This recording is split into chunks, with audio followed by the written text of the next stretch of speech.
Hello students, आज फिर से हम लोग एक बार इंटरनेट के माध्यम से मिल रहे हैं। कक्षाएं पूर्ण हो चुकी हैं हमारी। आप सब लोग जानते ही हैं कि कोविड-19 की गाइडलाइन की वजह से हमें अपनी यूनिवर्सिटी की जो कक्षाएं चल रही थी, अपनी नियमित कक्षाएं, उन्हें बंद करना पड़ा और फिर से हम इस इंटरनेट के माध्यम से, ऑनलाइन कक्षाओं के माध्यम से उन्हें आपसे मिल रहे हैं।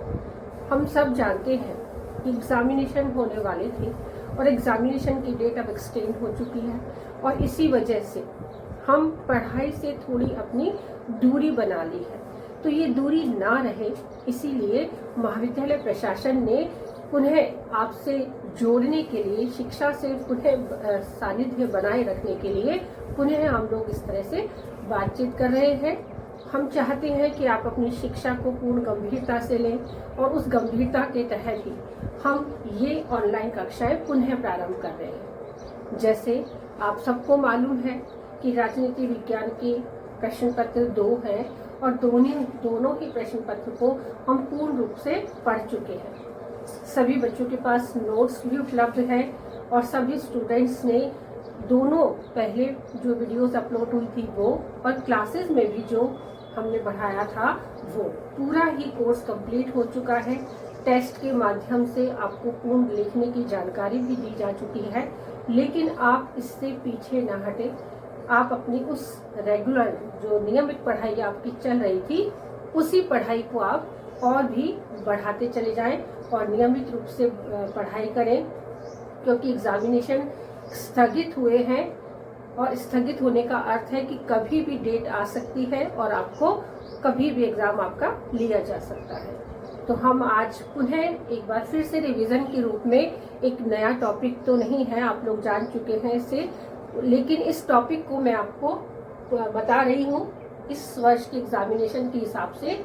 ये जो टॉपिक है अराजकतावाद, काफी इम्पोर्टेंट टॉपिक है, तो हो सकता है इससे रिलेटेड आपके बहुत सारे प्रश्न आए। तो अराजकतावाद को आज हम पढ़ने जा रहे हैं।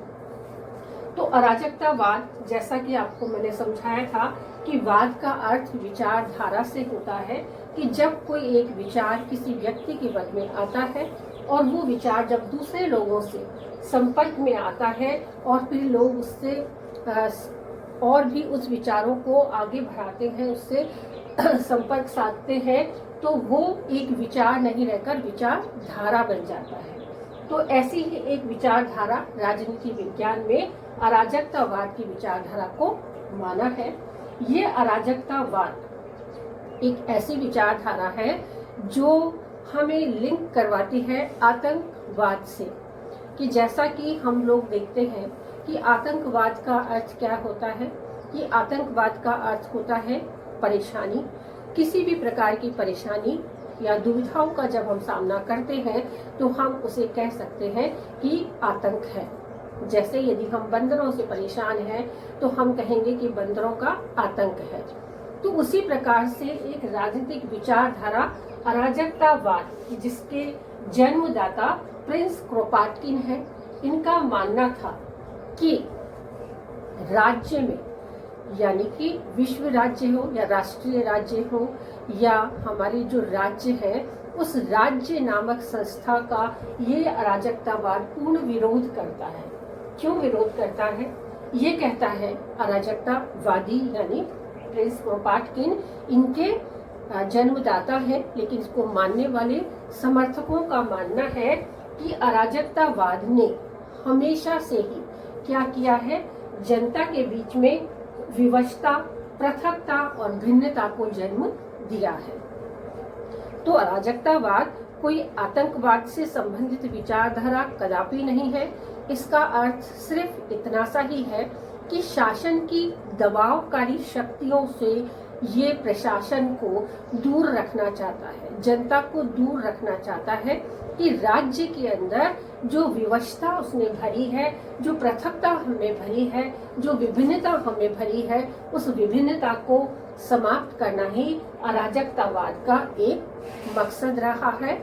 इसका अर्थ शासन का अभाव कदापि नहीं है, कि ये शासन का अभाव नहीं चाहता, बल्कि एक ऐसी व्यवस्था का प्रादुर्भाव करना चाहता है जो पूर्णतः वर्ग विहीन हो, राज्य विहीन हो और संपत्ति विहीन तो नहीं कह सकते, एक इस प्रकार की व्यवस्था जो नियंत्रण विहीन, वर्ग विहीन और राज्य विहीन व्यवस्था हो। तो हम इसे समझने के लिए पुनः प्रिंस क्रोपाटकिन के विचारों की तरफ चलते हैं, जिसने ये समझाने का प्रयास किया कि राज्य विवशता, पृथकता और भिन्नता को जन्म देता है और ये लोगों में हमें विवश कर देता है, यानी दबावकारी शक्ति के कारण वो विवश कर देता है जनता को कि आपको इस बात को मानना ही होगा।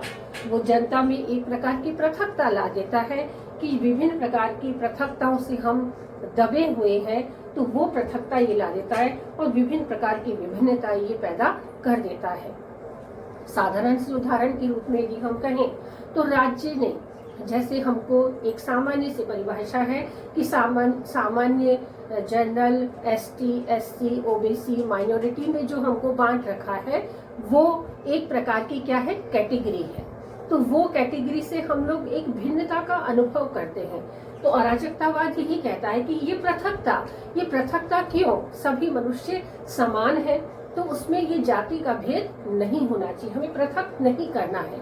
और यदि वो हमें पृथक करता है तो वो हमें विवश भी करता है, उस प्रकार के कार्यों को प्रेरित करता है, उस प्रकार के कार्यों को करने के लिए कि आप इस कैटेगरी के हैं, आपको ऐसा ही कार्य करना है। तो ये विभिन्नता और पृथकता के अभाव को मिटाना चाहता है, वही है अराजकतावाद। इन सब को यदि मिटा दिया जाए, विवशता, पृथकता और भिन्नता को यदि मिटा दिया जाए तो क्या हो जाएगा अराजकतावाद? अराजकतावाद के अनुसार एक स्वतंत्रता, एकता और प्रेम का जन्म होगा, प्रादुर्भाव होगा उस स्वतंत्रता का जिसमें मनुष्य वर्ग विहीन होकर एक स्वतंत्रता का अनुभव करे, उस एकता का जो हमें कैटेगराइज कर करके हमें दूर कर दिया जाता है, वो एकता को इकट्ठा कर लिया जाएगा, एकता का संगठन होगा, हम एकता के प्रारूप में बंधे होंगे और दूसरी तरफ प्रत्येक व्यक्ति में भाईचारा और प्रेम की भावना का प्रादुर्भाव होगा। यानी आतंकवाद से बिल्कुल रिलेट नहीं करता है अराजकतावाद, ये सिर्फ एक वर्ग विहीन, एक राज्य विहीन और नियंत्रण विहीन समाज की स्थापना का एक आदर्श प्रस्तुत करता है। कि एक आदर्श प्रस्तुत करना चाहते हैं जिसमें राज्य की जो दमनकारी सत्ता है उसका पूर्ण रूप से अंत होना चाहिए। दमनकारी सत्ता का अर्थ ही होता है कि दबाव भरी जो सत्ता है राज्य की, उस दबाव भरी सत्ता का अंत होना चाहिए। यदि राज्य में निरंकुशता, भ्रष्टाचार और दमन जो तीनों ही राज्य के प्रतीक रहे हैं, राज्य ने कई जगह अपनी शक्तियों का प्रभाव दिखाकर अपने आप को निरंकुश साबित किया है, कई जगह भ्रष्टाचार से उसने अपनी मनमानी की है और कई जगह दमन का प्रतीक बनकर वो उभर कर आया है। तो ये तीनों ही प्रतीक राज्य के हैं, इसलिए अराजकतावाद राज्य का पूर्ण रूप से विरोध करता है। और सिर्फ राज्य का विरोध इन तीन वजह से ही नहीं, वरन वो जितनी भी राजनीतिक सत्ताएं हैं, वो राजनीतिक सत्ता चाहे राजनीतिक हो, चाहे सामाजिक हो, चाहे धार्मिक हो, उन सभी नियंत्रणों का भी अराजकतावाद उपहास करता है कि ऐसे नियंत्रण जो हमें क्या करते हो, विवश करते हो, पृथक करते हो, या जो हमें पृथकता या विभिन्नता का भाव हमें पैदा करते हैं, उन सब चीजों का उपहास करके अराजकतावाद एक आदर्श प्रस्तुत करता है जो राज्य विहीन, नियंत्रण विहीन और वर्ग विहीन समाज की स्थापना का एक आदर्श होगा। जैसे धर्म जिस चीज को हम मानते हैं, धर्म हमें अलग करता है, ऊंच नीच का भाव जागृत करता है। तो ये ऊंच नीच का भाव जागृत क्यों? तो इसीलिए अराजकतावादी धर्म का भी पूर्ण रूप से विरोध करते हैं। पहला विरोध वो राज्य के करते हैं क्योंकि राज्य में निरंकुशता, भ्रष्टाचार और दमन है। वो धर्म का विरोध करते हैं क्योंकि वो एक धार्मिक संस्था है और धार्मिक संस्था है, सामाजिक संस्था के रूप में उसे एक महत्वपूर्ण स्थान प्राप्त है। लेकिन धर्म हमें ऊंच नीच का भाव पैदा करता है। धर्म हमें बहुत सारी जातिगत भावनाओं से प्रेरित करके हमें बहुत सारे ऐसे कार्य कराता है जो शायद समाज में माननीय ना हो। तो इस प्रकार की धार्मिक नियंत्रणों से का ये उपहास करके नई व्यवस्था स्थापित करना चाहता है। ये अराजकतावाद, जिसका अंग्रेजी पर्यायवाची शब्द है अनार्किया, ये ग्रीक भाषा के अनार्किया शब्द से बना है, जिसका अर्थ है शासन का अभाव। तो शासन का अभाव यानी दमनकारी शक्तियों का अभाव, व्यवस्था का अभाव। इसका अर्थ बिल्कुल भी नहीं है कि समाज में व्यवस्था ही न रहे। सामाजिक व्यवस्थाओं के लिए समाज में जो ऐच्छिक संस्थाएं हैं वो कार्य करें। ऐच्छिक संस्थाओं के प्रभाव से ये जो दमनकारी शक्ति है शासन की, वो पूर्ण रूप से उसका अंत हो जाएगा। और यही बात समझाता है अराजकतावाद कि ये जो अनार्किया है इसका अर्थ ही यही होता है शासन का अभाव, यानी शासन की दमनकारी शक्तियों का अभाव, व्यवस्था का अभाव कदापि नहीं है। अराजकतावाद राज्य, व्यक्तिगत संपत्ति और धर्म जैसे संस्थाओं के पूर्ण विरुद्ध है। ये व्यक्तिगत संपत्ति का भी विरोध करता है, क्योंकि व्यक्तिगत संपत्ति भी यही ऊंच नीच का भाव समाज में पैदा करती है। ऊंच नीच के भाव के साथ वो द्वेष विद्वेष बनाए रखती है और कहीं ना कहीं इस प्रकार की विचारधारा को जन्म देती है, जिससे जो व्यक्तिगत रूप से संपत्तिशाली है वो शक्तिशाली भी बन जाता है। इसलिए अराजकतावाद राज्य का, धर्म का और व्यक्तिगत संपत्ति का, इन तीनों का ही विरोध करता है, क्योंकि ये तीनों ही हमें विवशता, पृथकता और भिन्नता का एहसास दिलाती है। इसीलिए ये क्या चाहता है, एक आदर्श प्रस्तुत करना चाहता है, और वो आदर्श है स्वतंत्रता, एकता और प्रेम का एहसास। यदि हम स्वतंत्रता, एकता और प्रेम के आदर्श को, अराजकतावाद को मान लेते हैं, तो वही होगा सच्चा अराजकतावाद। क्यों करता है ये अराजकतावाद इन तीनों का विरोध? राज्य, व्यक्तिगत संपत्ति और तीसरा धर्म। इन तीनों का विरोध क्यों करता है? वो इसीलिए करता है कि ये तीनों चीजें ही समाज में व्यक्ति की प्रगति में बाधक बनती है।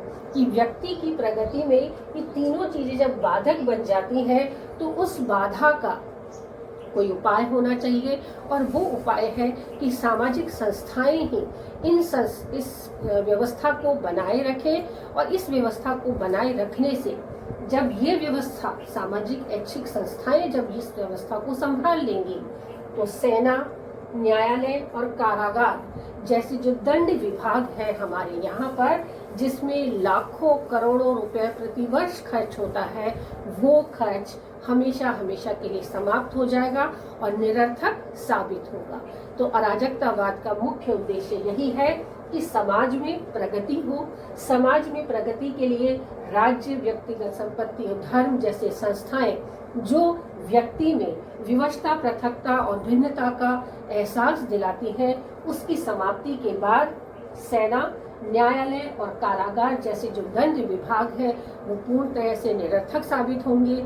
उन पे जो करोड़ों रुपए खर्च किया जाता है, वो करोड़ों रुपए जनता के या समाज के कार्य, जो बहुत जरूरी कार्य हैं, उन जरूरी कार्यों में लगाया जा सकेगा और समाज में एक आदर्श प्रस्तुत होगा। तो अराजकतावाद, जिसके जन्मदाता प्रिंस क्रोपाटकिन थे, इसी विचारधारा को लेकर आगे बढ़ते हैं। अगले वीडियो में हम अराजकतावाद की प्रमुख सिद्धांतों या विशेषताओं से हम उसका परिचय करेंगे कि ये क्या विचारधारा है।